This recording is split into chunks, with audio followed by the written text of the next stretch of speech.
Elevations बनाया। Furniture layout एक बहुत ही बेसिक, बहुत ही इंपॉर्टेंट चीज़ है हमारी।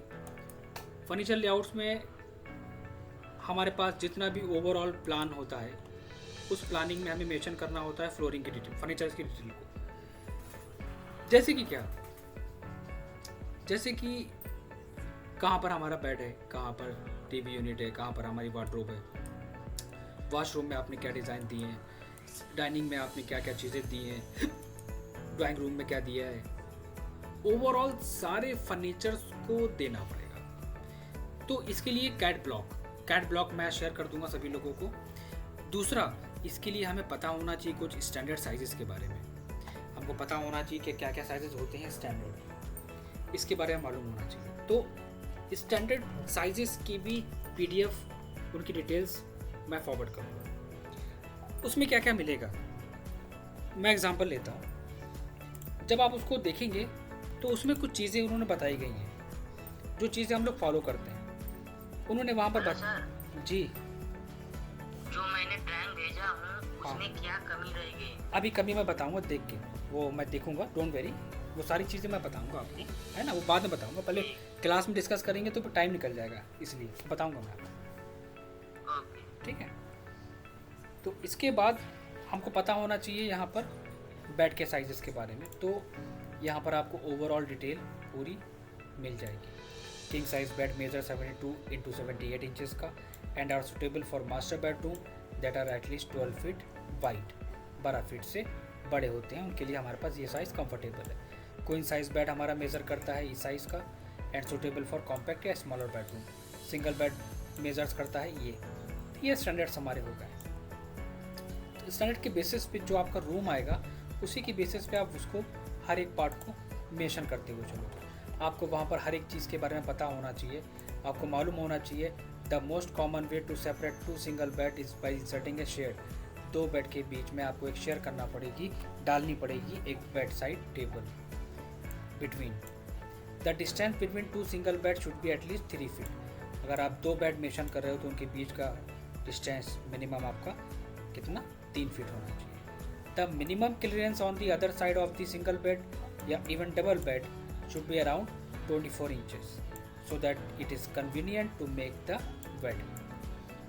ये मेंशन करा है कि 2 बेड के बीच में कितना होना चाहिए, बेड के चारों तरफ कितना होना चाहिए, बेड के सामने, या जो भी टोटल डिटेल्स है वो आपको यहाँ पर मिल जाएगी। यहाँ तक आपको ये भी मिल जाएगा कि आपने अगर टीवी यूनिट मेंशन करी है तो हमारी कितनी होनी चाहिए, क्या साइज़ होना चाहिए। यहाँ तक आपको ये भी पता चल जाएगा कि खोल लो, यहाँ पर आपके पास वार्डरोब्स हैं तो वार्डरोब के मेज़रमेंट, उनके साइजेस भी आपको यहाँ पर मिल जाएंगे। तो उनको स्टडी करना और इसी की बेसिस पे मेंशन कर देना। सारे स्टैंडर्ड्स को मैं शेयर कर दूँगा सारे लोगों में, तो ये सब आपको मिलेगा। इसमें आपको यहाँ पर ये भी मिलेगा कि चेयर के साइजेस क्या क्या होते हैं, डाइनिंग टेबल के साइजेस क्या क्या होते हैं, हर एक चीज़ का साइज़ आपको यहाँ पर मिलेगा। उनको स्टडी करना।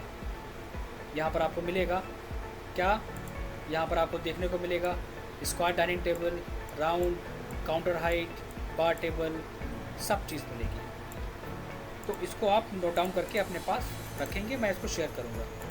तो अब बात आती है कि अगर हमारे पास कोई बेडरूम है और हमें उसमें क्या करना है, हमें मेंशन करना है बेड, तो हमें क्या करना चाहिए, हम उसको डिज़ाइन करेंगे या फिर हम अपने कैड के ब्लॉक से यूज़ करेंगे। देखो, पहला पॉइंट तो यहाँ पर ये आता है कि अगर आपके पास कैड के ब्लॉक्स हैं तो आप उन्हें यूज़ कर सकते हैं, कोई गलत बात नहीं है। लेकिन एक कंडीशन है, कैड के ब्लॉक यूज़ करने का मतलब यहाँ पर क्या हुआ कि अगर हम यहाँ पर एग्जांपल लो, कोई भी एक कैड का ब्लॉक ओपन कर लेते हैं बेड का, तो वो कोई स्टैंडर्ड के बेसिस पे नहीं होता है, वो ऐसे रैंडम है, कोई भी साइज़ हो सकता है उसका। ज़रूरी नहीं कि जो हम चाहते हैं वो ये साइज़ हो। तो ऐसी कंडीशन में आप क्या करोगे, आप उसे कॉपी पेस्ट करोगे Ctrl+C Ctrl+V करके। पहला पॉइंट अपनी ड्राइंग में ले आओगे, उसको आप क्या करोगे, स्केल करोगे। आप रेफरेंस ले लो, कितने बाई कितने का रखना है, सेलेक्ट करके SC एंटर, ये मैं पढ़ा चुका हूँ।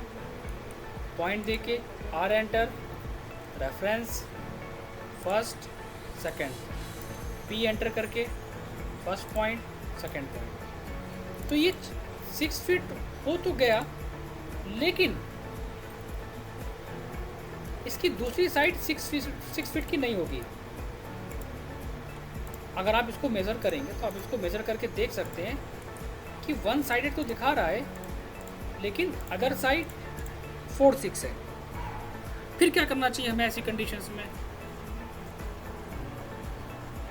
तो ऐसी कंडीशन में हम क्या करेंगे, इसको तोड़ देंगे। एक्सप्लोड, एक्स एंटर, यहाँ पर हम यूज़ करेंगे एक्सप्लोड एक्स एंटर, सेलेक्ट करके एक्स एंटर। क्या हुआ, ये टूट गया। अब क्या करना है, हमें 6 फीट करना है दूसरी साइड भी। तो उसको क्या करोगे, उसको चेंज करो। अब चेंज करने का मतलब है कि आपके पास बहुत सारे कमांड हैं, आप चाहो तो उनको स्ट्रेच करो, आप चाहो उनको मूव करो, जो करना है करो, लेकिन साइज़ उसका स्टैंडर्ड पे ही होना चाहिए। बस कंडीशंस ये रहेगी इसमें। चीज़ों को एक बार बना के उसको आप अपने पास सेव कर लो, और जब आप चाहो उसको यूज़ कर सकते हो। यहाँ तक कि बेड साइड टेबल अगर आप दे रहे हो तो बेड साइड टेबल भी आप कोशिश करना उसको भी साइजेस पे मेंशन करने पे। विदाउट साइजेस नहीं है, इसका साइज़ भी आपको पीडीएफ में मिलेगा जो हम भेजेंगे आपको। कंफ्यूज होने की ज़रूरत नहीं है, माइंड में क्वेश्चन चले आपके। Copy paste. तो पूरा का पूरा बेड, चाहे कोई भी फर्नीचर हो, उसको आपको डिज़ाइन करना ही पड़ेगा। ये चीज़ आप मान के चलो। एक एक चीज़।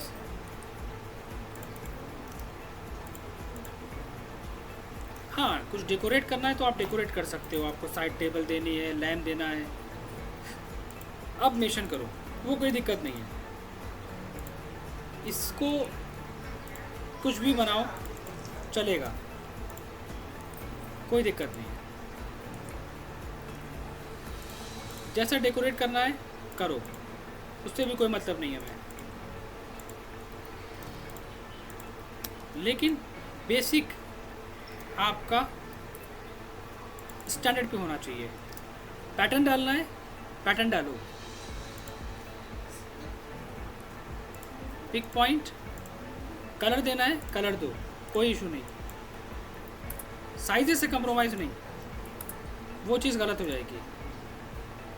सबको सेलेक्ट करके ग्रुप कर दो, कहाँ पर रखना है रोटेट करो और मूव करा दो, पॉइंट पकड़ के यहाँ पर। तो बेड हमारा स्टैंडर्ड पे ही होना चाहिए। आप डेकोरेट करना है करो, कोई दिक्कत नहीं है। पैटर्न डालना है डालो, लेकिन साइज़ की बेसिस पे अगर कोई नापे तो जो साइज़ हम भेजेंगे या कोई भी अपना खुद का साइज़ के बेसिस पे वहाँ पर डाल देना। फर्नीचर लेआउट में सिर्फ और सिर्फ फर्नीचर की डिटेल के अलावा कुछ भी नहीं होगा। दूसरा पॉइंट, अगर आप वहाँ पर फर्नीचर्स की डिटेल दे रहे हो तो वहाँ पर आपकी ये डायमेंशंस नहीं रहेंगी। एक बात और याद रखना, क्या रहेगा फर्नीचर के बारे में। बेड का साइज़ क्या है, साइड टेबल कितनी ली है, टोटल साइज़, कितना स्पेस बच रहा है बेड के पास, सामने से कितना हमारे पास क्लियरेंस है, साइड में कितना गैप है, वार्डरोब दी है, वार्डरोब का साइज़ कितना लिया है। हर एक फर्नीचर्स की डिटेल फर्नीचर लेआउट के अंदर होनी चाहिए, सिर्फ फर्नीचर की, not area of the room या प्लानिंग। किचन है तो किचन के बारे में, वॉशरूम है तो वॉशरूम में क्या दिया है आपने, ये है वैनिटी, ये है हमारा वैनिटी।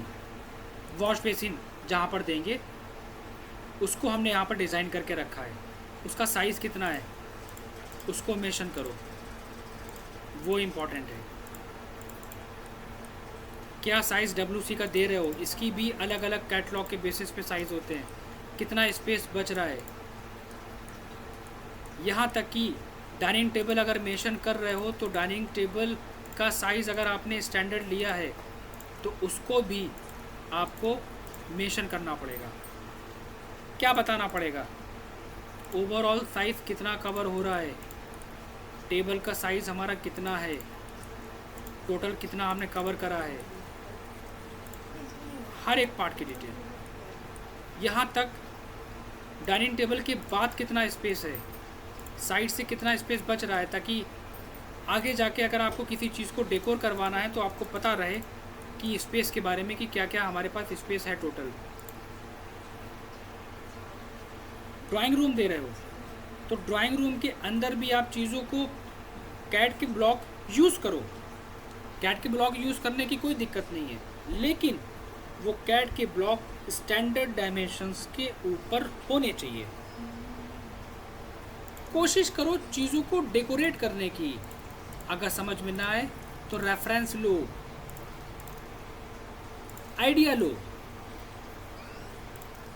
यहाँ पर 3 सीटर सोफ़ा दिया है मैंने, तो उसको मेंशन करो नेम के साथ, साइज़ को मेंशन करो, ओवरऑल साइज़ कितना लिया है, कितना एरिया आपने सिटिंग के लिए लिया है, हर एक पार्ट की डिटेल। सेंटर टेबल दी है आपने, क्या साइज़ लिया है, टोटल विड्थ कितनी है, साइड टेबल दी है हमने, उसका साइज़, कितना स्पेस बच रहा है फर्नीचर को मेंशन करके, उसके बारे में छोटे से छोटी डिटेल्स भी देना पड़ेगी। ये काम होता है फर्नीचर लेआउट।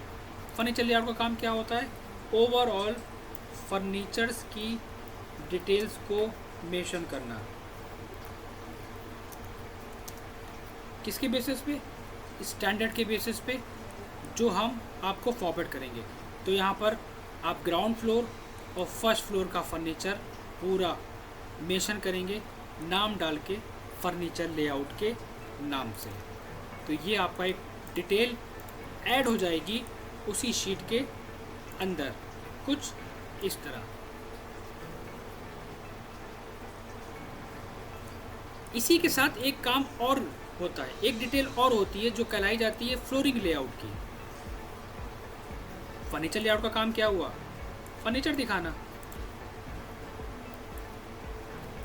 फ्लोरिंग लेआउट का काम क्या हुआ, फ्लोरिंग दिखाना। सिंपल सी बात है, जैसा टॉपिक वैसी डिटेल। अब फ्लोरिंग लेआउट में क्या करोगे, एग्जाम्पल लो, सबको हमने सेलेक्ट कर लिया, कॉपी करके ले आए पास में। किस पे काम करने जा रहे हो, फ्लोरिंग पे, तो फ्लोरिंग पे काम करने जा रहे हैं तो फ्लोरिंग को दिखाएंगे, बाकी को सब हटा दो। जितनी भी चीज़ें हैं सबको डिलीट कर दो। क्यों, हमें काम करना है फ्लोरिंग पे। तो एक्स्ट्रा डायमेंशंस कोई भी नहीं रहेगी। पहला पॉइंट, फर्नीचर आइटम नहीं रहेंगे, इनको नहीं दिखाना है। ये भी नहीं रहेगा। ड्रेस, किचन के डायमेंशंस,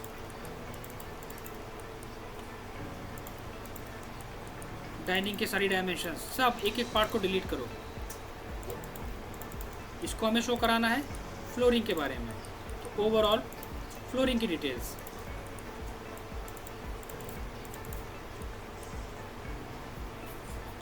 नेम से कोई मतलब नहीं है, नेम रहने दो।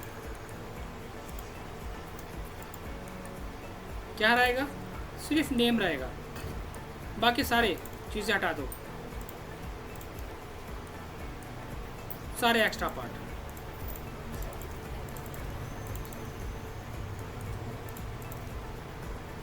लेकिन उन सबको क्लोज कर देना। क्यों, क्योंकि जब हम इसमें पैटर्न को फिल करेंगे तो अगर कोई ज़रा सा पार्ट ओपन होगा तो वो उसको फिल नहीं करेगा।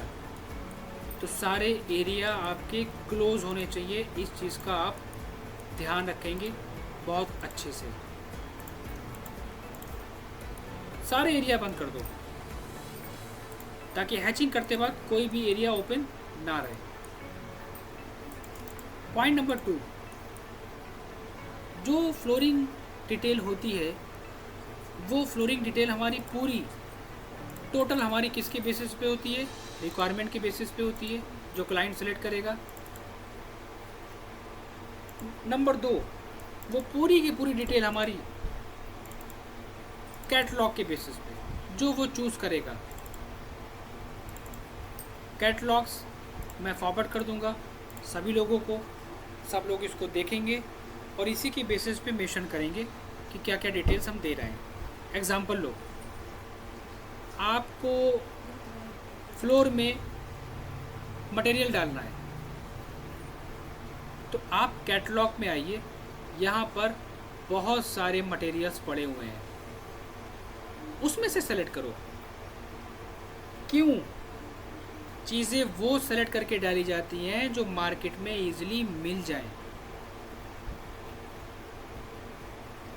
हर एक कंपनी की अलग अलग कैटलॉग होती है, आप कोई भी यूज़ कर सकते हो। उसमें बेनिफिट क्या है? उसमें आपको क्या मिलेगा? नेम मिलेंगे, पैटर्न मिलेगा, साइज मिलेंगे,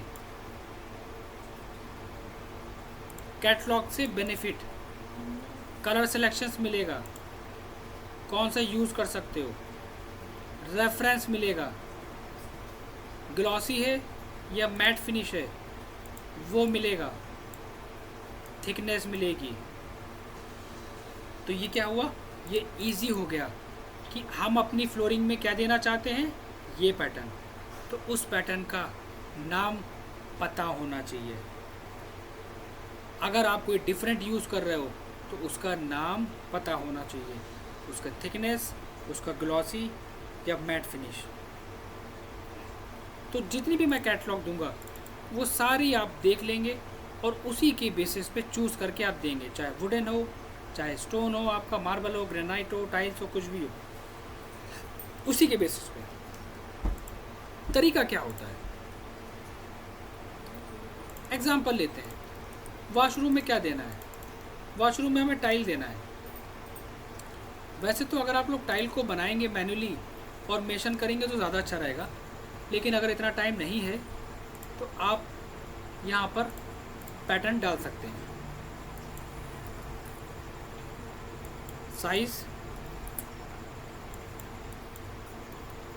खुद का डिज़ाइन रेक्टेंगल से बना के तो भी मेंशन कर सकते हैं, नहीं तो आप इसको भी दे सकते हैं। क्या कलर यूज़ कर रहे हो वो कलर यूज़ करो। मास्टर बेडरूम में क्या देना चाहते हो? हम यहाँ पर कुछ डिफरेंट, अभी कोई भी ले लो, अभी पैटर्न कोई भी लो वो चलेगा, उससे मतलब नहीं है। जैसा कलर मेंशन करो। किचन, कोई भी डिफरेंट पैटर्न जो आप चूज़ करना चाहते हो मटेरियल के बेसिस पे मेंशन करो। वही हम देंगे डाइनिंग में भी।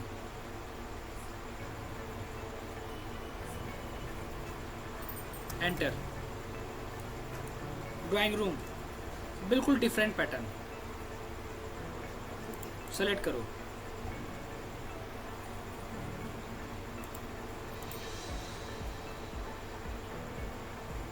मेंशन करो।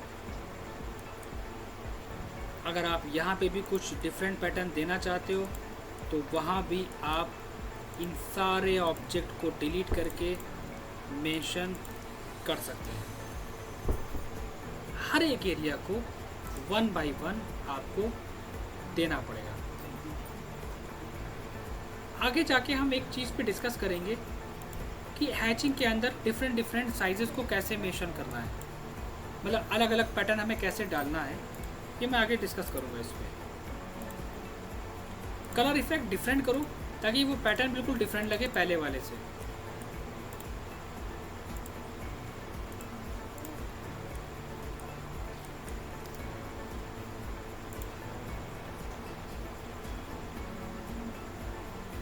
यहाँ पर हम दूसरा पैटर्न लेंगे, पिक पॉइंट,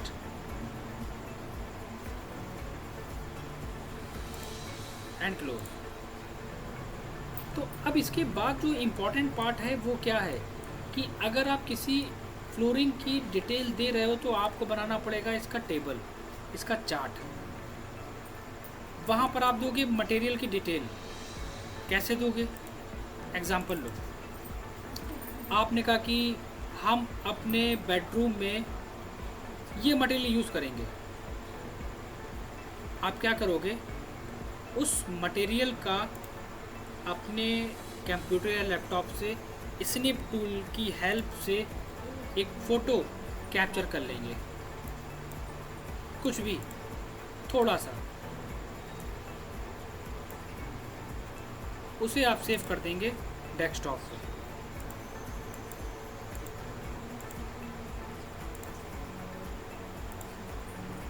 इंसर्ट में आके रास्टर इमेज, ऊपर इंसर्ट रास्टर इमेज, उस फोटो को आप सेलेक्ट करके अपने मटेरियल में रेफरेंस के लिए मेंशन करेंगे। मतलब जो चीज़ होगी, एग्जाम्पल लेके चल रहा हूँ, कुछ भी होगा तो वहाँ पर आप डिफरेंट पैटर्न को कॉपी करके, ये मैं जो कॉपी कर रहा हूँ कहीं ऐसा ना हो किसी को कॉपी कर देना, मैं एग्जांपल लेके चल रहा हूँ, अलग अलग फ़ोटोज़ को, अलग अलग टेक्सचर्स को स्नैपशॉट से लेके इंपोर्ट करा लोगे। अब यहाँ बताओगे कैसे कि क्या चीज़ है। Example low, this one Italian marble, catalogue से निकालो और मेंशन कर दो। सेम चीज़ मैं यूज़ करूँगा, टैगिंग को सेलेक्ट करो, कहाँ पर, कॉपी पेस्ट। मास्टर बेडरूम क्या देना चाहते हो, वुडन फ्लोरिंग, मेंशन करो। ड्राइंग रूम क्या देना चाहते हो, ऑस्ट्रेलियन वाइट फ्लोरिंग, कैटलॉग से निकालो, मेंशन करो। क्या दोगे, ग्रेनाइट फ्लोरिंग, कॉपी करो एंड मेंशन। वॉशरूम, वहाँ पर देंगे हम क्या, टाइल्स, कौन से, क्रीमिक टाइल्स, कॉपी करो। टैगिंग को बनाना पड़ेगा, खुद से बनाओ, पहले से बना के रखो चीज़ों को। किसके बारे में बता रहे हो, उनको डिटेल दो।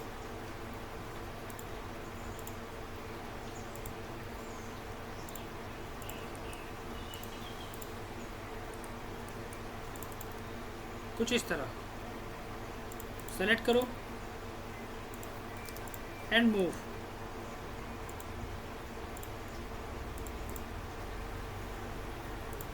कॉपी, यहाँ जो आप देना चाहते हो, pebbles, same as it is. अगर हमारा होगा फर्स्ट फ्लोर तो आप फर्स्ट फ्लोर पे भी डिटेल्स को दोगे। क्या करना, same as it is copy करना और मेंशन कर लेना इसी के पास। Select and move. इसी को कॉपी करके या फर्स्ट फ्लोर को जो सेम चीज़ें होंगी दे देना, नाम दे देना क्या चीज़ है, फ्लोरिंग लेआउट। और एक इम्पॉर्टेंट चीज़ और, फ्लोरिंग लेआउट के अंदर आपको एक चीज़ और देना पड़ेगी, और वो चीज़ क्या कहलाती है, हमारी टेबल। आप चाहे वो बनाओ चाहे जैसे करो, लेकिन आपको इसको भी साथ में ऐड करना पड़ेगा। अभी बाद में हम जब ड्राइंग देंगे तब बात अलग है। जैसे ये पार्ट कंप्लीट हो, उस शीट को उठाओ और अपने ड्राइंग पे मेंशन कर दो। Furniture layout, flooring layout, flooring की ओवरऑल, पूरी डिटेल नाम के साथ, किसके बेसिस पे, कैटलॉग के बेसिस पे। इतनी चीज़ें ऐड करनी है इसमें। इतना मुझे बताओ, क्लियर हुआ? आगे बढ़ूँ या इतनी प्रैक्टिस करोगे?